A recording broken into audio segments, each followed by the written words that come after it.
chocolate shell cracking, the cold vanilla hitting your tongue, the cone still crunchy underneath. Somehow, even through the ice cream.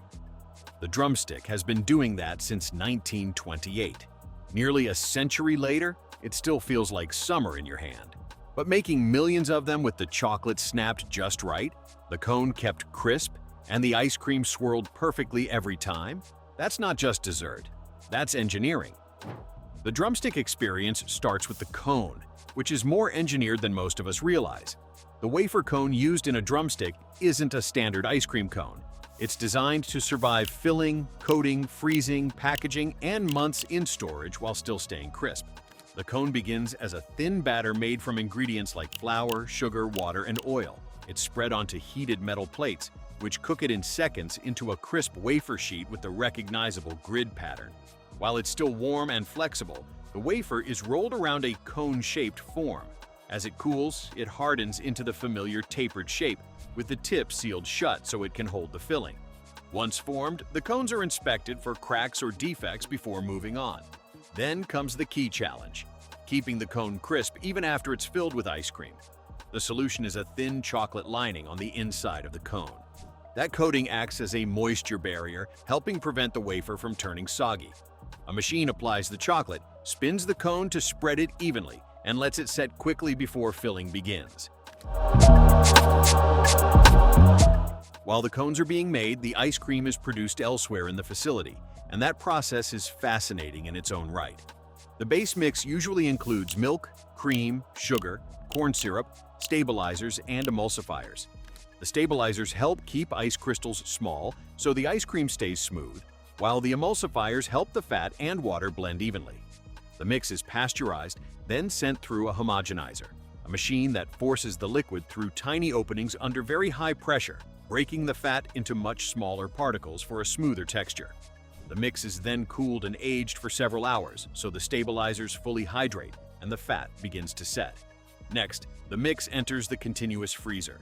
Inside, it's rapidly frozen while air is whipped in, turning it into a soft, semi-frozen ice cream. By the time it leaves the freezer, the ice cream is cold enough to hold its shape, but still soft enough to be pumped into the cones. The chocolate-lined cones and freshly frozen ice cream come together at the filling station, one of the most precisely controlled parts of the line. The cones move along a conveyor in holders that keep them upright. Each one passes under a nozzle that deposits a measured amount of ice cream in a single motion. The fill has to be exact. Too little looks skimpy. Too much causes overflow later.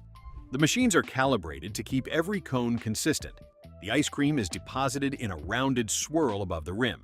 That shape helps create the classic drumstick look and gives the chocolate coating a larger surface to cover. After filling, the cones enter a hardening tunnel, where temperatures drop to around -22 degrees to -40 degrees Fahrenheit, -30 degrees to -40 degrees Celsius. The ice cream freezes fast, which helps keep it smooth, lock in the shape, and make it firm enough for coating. The chocolate coating is one of the most iconic parts of the Drumstick experience, and the process of applying it at scale is genuinely impressive. The hardened, ice cream-filled cones are inverted and dipped into a bath of liquid coating. This is often a compound that contains vegetable fat in addition to cocoa, which helps it set quickly and crack cleanly when you bite into it. The inverted cones are lowered in, so the coating flows over the ice cream dome, then lifted out so the excess can drip away. Because the ice cream is so cold, the coating sets in seconds, creating that thin shell on the outside. Getting the coating thickness right matters. Too much makes it hard to bite, too little reduces the crunch. The temperature of the ice cream, the texture of the coating, and the speed of the dip all help determine the final result. Right after the chocolate coating is applied, while it's still tacky and not yet fully set, the cones move through a peanut station. The roasted peanuts are chopped into small pieces so they give a good crunch and stick well to the coating. They're then sprayed or showered over the top of each cone, or in some production configurations, the cones get passed through a stream of peanuts from above. As the chocolate coating sets, the peanuts embed themselves into the surface. By the time the cones reach packaging, the peanuts are firmly locked in place, and the product is ready for the final stage. Now let's talk about the chocolate tip at the bottom of the cone, the part that many drumstick fans consider the best bite of the entire product. The chocolate tip isn't added after the cone is assembled. It's actually created earlier, during the cone lining stage, before the ice cream is added in. When the interior of the cone is coated with chocolate, a little extra collects at the very tip. This extra chocolate pools at the bottom of the cone and sets into a solid chocolate plug, the final bite you reach after the ice cream is gone. The amount of chocolate deposited at the tip is carefully controlled to create a plug that's substantial enough to be satisfying, but not so large that it's difficult to bite through or affects the structural integrity of the cone. This design detail, the chocolate tip, was one of the elements that made the drumstick stand out from the start, and it remains one of the most loved features of the product nearly a century later. Once the chocolate coating and peanuts have fully set, the finished drumstick cones move to the packaging line. Each cone is wrapped individually in paper or film that helps protect it during storage and handling. The wrapping machine picks up each cone, folds the wrapper around it, and seals it, all in a fraction of a second. After individual wrapping, the cones are grouped into multi-packs, typically 4 or 6 per box, and the boxes get sealed, labeled, and date-coded. The packaged products then move into a hardening room or freezer, kept at 0 degrees Fahrenheit, minus 18 degrees Celsius, or below, where they're stored until they're ready for distribution. Getting drumstick ice cream from the factory to the consumer depends on an unbroken cold chain, a continuous line of freezing conditions that keeps the product solid all the way to the freezer at home. It's loaded onto refrigerated trucks, moved through cold storage and distribution centers, and delivered to stores while staying at 0 degrees Fahrenheit or below. If the product warms too much, it can partially melt and refreeze, forming larger ice crystals and a grainier texture. The chocolate can also develop a white surface bloom, which affects appearance, even if the flavor stays mostly the same. Keeping everything frozen through the supply chain is one of the most demanding parts of the ice cream business. Now that you've seen exactly how drumstick ice cream is made, let's talk about where it came from, because the product has a nearly century-long history and a surprisingly good origin story. The drumstick was invented in 1928 by I.C. Parker, who worked for an ice cream and candy company in Tennessee. The idea was simple but clever.